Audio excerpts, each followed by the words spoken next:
है दोस्तों जो जलने में सहायक है। कोई भी ज्वलनशील पदार्थ ऑक्सीजन की अनुपस्थिति में नहीं जल सकता है। अगला क्वेश्चन देखते हैं। अल्कोहल में क्या निहित है? आपको बताना है इनमें से अल्कोहल में क्या निहित होता है। तो इसका राइट आंसर हो जाएगा दोस्तों ऑप्शन नंबर बी, यानी कार्बन, हाइड्रोजन और ऑक्सीजन।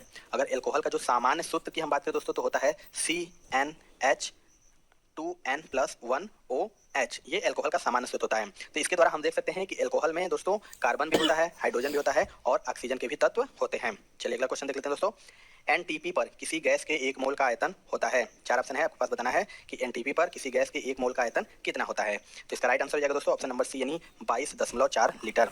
एनटीपी जो कि आवोगाद्रो के नियम के अनुसार हम देखेंगे तो एनटीपी पर प्रत्येक गैसों के 1 मोल का आयतन 22.4 लीटर होता है, अर्थात प्रत्येक गैस के 22.4 लीटर का भार उसके ग्राम अणु के भार के बराबर होता है। अगले क्वेश्चन देखते हैं दोस्तों। एक गैस का रुद्धोष्म दबाव के दौरान उसका तापक्रम। चार ऑप्शन है, आपके पास बताना है कि एक गैस का जो रुद्धोष्म होता है दबाव के दौरान उसका तापक्रम क्या होता है। तो इसका राइट आंसर हो जाएगा ऑप्शन नंबर डी, यानी बढ़ता है। जब हम किसी निकाय में परिवर्तन इस प्रकार होता है कि पूरी प्रक्रिया में निकाय तथा बाह्य वातावरण के बीच उष्मा का आदान प्रदान नहीं होता है, तो इस प्रक्रम को रुद्धोष्म प्रक्रम कहते हैं।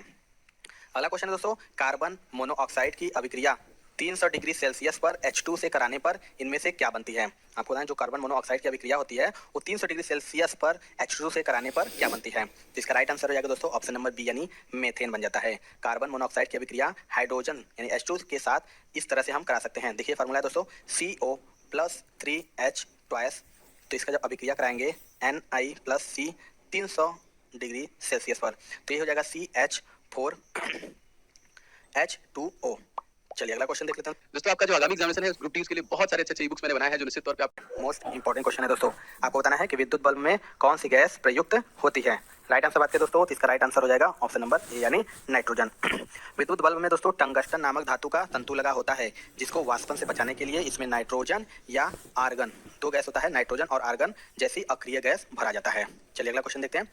वेल्डिंग उद्योग में निम्नलिखित में से क्या प्रयोग होता है। Most important, very very important भी इसे कर सकते हैं दोस्तों, एंड मोस्ट एग्जाम में ये रिपीट हुआ है क्वेश्चन। आपको बताना है कि राइट आंसर हो जाएगा दोस्तों ऑप्शन नंबर सी, यानी एसिटिलीन। आपको बता दें कि जो एसिटिलीन का प्रयोग होता है वो वेल्डिंग उद्योग में होता है, क्योंकि ऑक्सीजन के साथ जलाने पर इसकी लौ का जो ताप होता है लगभग 4000 डिग्री सेल्सियस तक हो जाता है। चलिए अगला क्वेश्चन देख लेते हैं दोस्तों। कौन सी गैस सिगरेट लाइटर से निकलती है। ये भी मोस्ट इंपॉर्टेंट है, मैक्सिमम एग्जाम में ये रिपीट होता है क्वेश्चन। आपको बताना है कि इनमें से कौन सी गैस है जो लाइटर से निकलती है। तो इसका राइट आंसर हो जाएगा ऑप्शन नंबर ए, यानी ब्यूटेन। सिगरेट के लाइटर में LPG गैस भरी जाती है जिसमें ब्यूटेन की मात्रा अधिकतम होती है दोस्तों। अगला क्वेश्चन देखते हैं। अक्रिय गैस परमाणुओं के सबसे बाहरी कक्ष में कितने इलेक्ट्रॉन होते हैं। आपको बताना है जो अक्रिय गैस होता है उसके परमाणु के सबसे बाहरी कक्ष में कितने इलेक्ट्रॉन होते हैं। तो इसका राइट आंसर हो जाएगा ऑप्शन नंबर सी, यानी 8। आपको बता दें हीलियम को छोड़कर शेष सभी अक्रिय गैसों की बाहरी कक्षा में 8 इलेक्ट्रॉन होते हैं, अर्थात इन तत्वों के परमाणुओं में उपस्थित सभी उपकोष पूर्णतया भरे होते हैं, इसी कारण ये तत्व अभिक्रियाशील होते हैं। चलिए अगला क्वेश्चन देख लेते हैं दोस्तों जब रेलवे एसएससी एग्जाम की तैयारी कर रहे हैं तो एकेडमी के टॉप एजुकेटर साहब के लिए टॉप बैच आपको बताना है कि इनमें से कौन सी गैस अक्रिय नहीं है। तो इसका राइट आंसर हो जाएगा ऑप्शन नंबर ए, यानी ब्रोमीन। प्रकृति में 6 अक्रिय गैस हैं दोस्तों। कौन कौन से हैं जिन्हें आवर्त सारणी में शून्य वर्ग में रखते हैं। तो आपको बता दें कौन कौन से हैं। तो हीलियम हो गया, नियॉन हो गया, आर्गन हो गया, क्रिप्टॉन हो गया, जेनॉन हो गया और रेडॉन। ब्रोमीन जो कि वस्तुतः हैलोजन वर्ग यानी 7वें वर्ग का एक तत्व है। अगला क्वेश्चन की बात करें दोस्तों तो निम्नलिखित में से कौन सी आदर्श गैस नहीं है। मोस्ट इंपॉर्टेंट ये भी क्वेश्चन है दोस्तों। आपको बताना है इनमें से कौन सी गैस आदर्श गैस नहीं है। तो राइट आंसर बात करें दोस्तों इसका राइट आंसर हो जाएगा ऑप्शन नंबर सी, यानी सिलिकॉन। सिलिकॉन जो कि एक अर्धचालक है, जबकि रेडॉन हो गया, ऑर्गन हो गया, नियॉन हो गया, एक आदर्श गैसें हैं। इसके अतिरिक्त दोस्तों हीलियम, क्रिप्टॉन, जेनॉन भी आदर्श गैसें हैं। इनकी संख्या भी मैंने आपको अगले क्वेश्चन में बताया कि 6 है। तो आदर्श गैस कितनी है, तो 6 है, इसको याद रखिएगा। चलिए अगला क्वेश्चन देख लेते हैं दोस्तों। निम्नलिखित में से कौन सी गैस चूने के पानी को सफेद बनाती है। ये भी most important and most repeated question है दोस्तों, मैक्सिमम एग्जाम में पूछता है। आपको बताना है कि इनमें से कौन सी गैस है जो चूने के पानी को सफेद बनाती है। तो इसका राइट आंसर हो जाएगा दोस्तों ऑप्शन नंबर सी, यानी क्लोरीन। क्लोरीन जब चूने के पानी में कार्बन डाइऑक्साइड गैस गुजारी जाती है तो कैल्शियम कार्बोनेट बनने के कारण चूने का पानी दुधिया हो जाता है। चलिए अगला क्वेश्चन देखते हैं दोस्तों। N2 और H2 से अमोनिया बनाने की हैबर विधि में प्रयोग किया जाने वाला उत्प्रेरक है। 4 ऑप्शन है, आपके पास बताना है कि जो N2 और H2 से अमोनिया बनाने की हैबर विधि में प्रयोग किया जाने वाला उत्प्रेरक कौन सा है? तो इसका राइट आंसर हो जाएगा दोस्तों ऑप्शन नंबर ए यानी लोहा यानी आयरन। N2 और H2 को एक संबंध 3 के अनुपात में लेकर लोहे के बारीक चूर्ण को उत्प्रेरक के रूप में प्रयुक्त करके अमोनिया बनाते हैं। हैबर विधि द्वारा अमोनिया के औद्योगिक पैमाने पर उत्पादन करने में उत्प्रेरक के रूप में लौह ऑक्साइड एवं मोलिब्डेनम का प्रयोग किया जाता है। चलिए अगला क्वेश्चन देखते हैं। दो ऐसे वाष्पशील द्रव जिनके क्वथनांकों में बहुत अधिक अंतर नहीं होता के मिश्रण को पृथक किया जाता है। चार ऑप्शन है, आपके पास बताना है कि ऐसे दो ऐसे वाष्पशील द्रव जिनके क्वथनांकों में बहुत अंतर नहीं होता के मिश्रण को पृथक यानी अलग किया जा सकता है। तो इसका राइट आंसर होगा ऑप्शन नंबर बी यानी प्रभाजी आसवन के द्वारा। आपको बताते प्रभाजी आसवन द्वारा उन मिश्रित द्रवों को पृथक करते हैं जिनके क्वथनांकों में अंतर बहुत कम होता है। अगला क्वेश्चन देख लेते हैं दोस्तों। वनस्पति घी निम्न में से किससे बनाया जाता है? चार ऑप्शन आपके पास है, बताना है कि जो वनस्पति घी होता है वो कैसे बनाया जाता है। तो इसका राइट आंसर हो जाएगा दोस्तों ऑप्शन नंबर बी यानी हाइड्रोजन के द्वारा। ऐसे वनस्पति तेल जो जमते नहीं उन्हें जमाने के लिए निकेल उत्प्रेरक की उपस्थिति में हाइड्रोजन गैस प्रवाहित की जाती है। इस अभिक्रिया को हाइड्रोजनीकरण कहते हैं। अगला क्वेश्चन देख लेते हैं दोस्तों।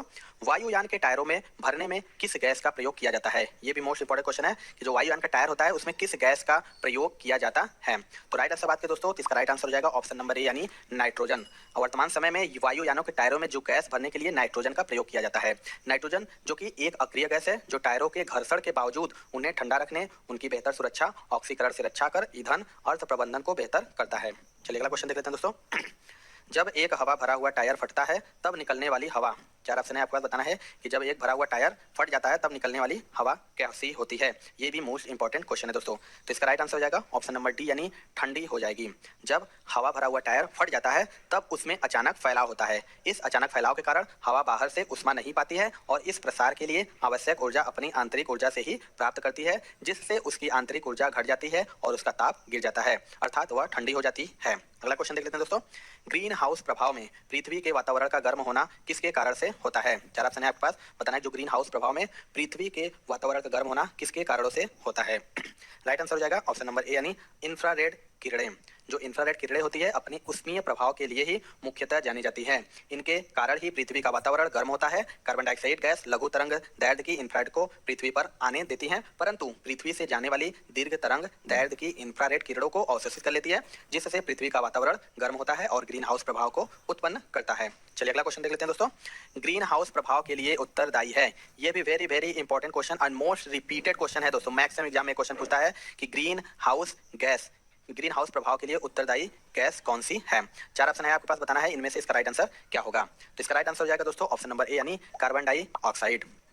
वायुमंडल में स्थित कुछ प्रमुख गैसें लघु तरंग दैर्ध्य वाली सौर विकिरणों को पृथ्वी के धरातल तक आने देती हैं, परंतु पृथ्वी से निकलने वाली दीर्घ तरंगी विकिरणों को अवशोषित कर लेती है। इस कारण वायुमंडल पृथ्वी के औसत तापमान को 35 डिग्री सेल्सियस के आसपास बनाए रखना है। इस घटना को ही हरित गृह प्रभाव कहते हैं। अगला क्वेश्चन देख लेते हैं दोस्तों। गैस के विसरण की दर इनमें से क्या होगा? जो गैस का विसरण की दर इनमें से क्या होगा? तो इसका राइट आंसर हो जाएगा ऑप्शन नंबर डी यानी अणु भार के वर्गमूल के व्युत्क्रमानुपाती होती है। आपको बता दें कि किसी गैस के विसरण की दर उसके अणु भार के वर्गमूल के व्युत्क्रमानुपाती होती है। अगला क्वेश्चन देख लेते हैं दोस्तों। सोडा वाटर बनाने के लिए कौन सी गैस प्रयोग की जाती है? ये भी most important and most repeated question है दोस्तों। आपको बताना इनमें से कौन सी गैस सोडा वाटर बनाने में प्रयोग की जाती है। तो इसका राइट आंसर हो जाएगा दोस्तों ऑप्शन नंबर सी यानी CO2। इसको बनाने में CO2 गैस का प्रयोग किया जाता है। सोडा वाटर के बनाने की विधि सर्वप्रथम जोसेफ प्रिस्टले ने खोजी थी। जल के साथ कार्बन डाइऑक्साइड जब मिल जाती है तो उसको सोडा वाटर कहते हैं। अगला क्वेश्चन देखते हैं दोस्तों। अश्रु गैस का रासायनिक नाम क्या है? आपको बताना इनमें से जो अश्रु गैस होता है उसका रासायनिक नाम क्या है। तो इसका राइट आंसर हो जाएगा दोस्तों ऑप्शन नंबर बी यानी क्लोरोएसिटोफिनोन अश्रु गैस का रासायनिक नाम है। यह गैस आंख की ऊपरी सतह पर उपस्थित लैक्रिमल ग्रंथियों को उत्तेजित कर अश्रु का बहाव तेज कर देती है। यह दंगों के दौरान व्यक्तियों को तितर बितर करने में भी प्रयुक्त किया जाता है। चलिए अगला क्वेश्चन देखते हैं दोस्तों। निम्न में से एक परमाणविक गैस है। चार में से आपको बताना है इनमें से कौन एक परमाणविक गैस है। तो इसका राइट आंसर हो जाएगा ऑप्शन नंबर डी यानी हीलियम, जो कि एक परमाणविक गैस है। हीलियम जो कि एक रंगहीन, गंधहीन, स्वादहीन, अक्रिय और एक परमाणविक गैस है। अगला क्वेश्चन देख लेते हैं दोस्तों। क्लोरोफार्म बनाने के लिए निम्नलिखित में से क्या उपयोग में लाया जाता है? चार ऑप्शन आपके पास, बताना इनमें से किसका उपयोग क्लोरोफार्म बनाने में किया जाता है। तो इसका राइट आंसर हो जाएगा ऑप्शन नंबर बी यानी मेथेन। क्लोरोफार्म जिसका फॉर्मूला होता है CHCl3। क्लोरीन और क्लोरोमीथेन या मीथेन के साथ 400 से 500 डिग्री सेल्सियस गर्म करके बनाया जाता है। यह ऑपरेशन के समय निश्चेतक के रूप में प्रयोग किया जाता है। अगला क्वेश्चन देख लेते हैं। निम्नलिखित में से किसका विस्तृत रूप से बेहोश करने में प्रयोग होता है? अभी हमको मैंने बताया है, आपको बताना है कि इसमें से किसका प्रयोग बेहोश करने में होता है। तो इसका राइट आंसर जाएगा ऑप्शन नंबर डी यानी क्लोरोफॉर्म का। क्लोरोफॉर्म का एक कार्बनिक यौगिक है जिसका विस्तृत रूप से बेहोश करने में प्रयोग होता है। तो ये थी दोस्तों आज की वीडियो। आपको वीडियो कैसा लगा कमेंट सेक्शन में जरूर बताइएगा।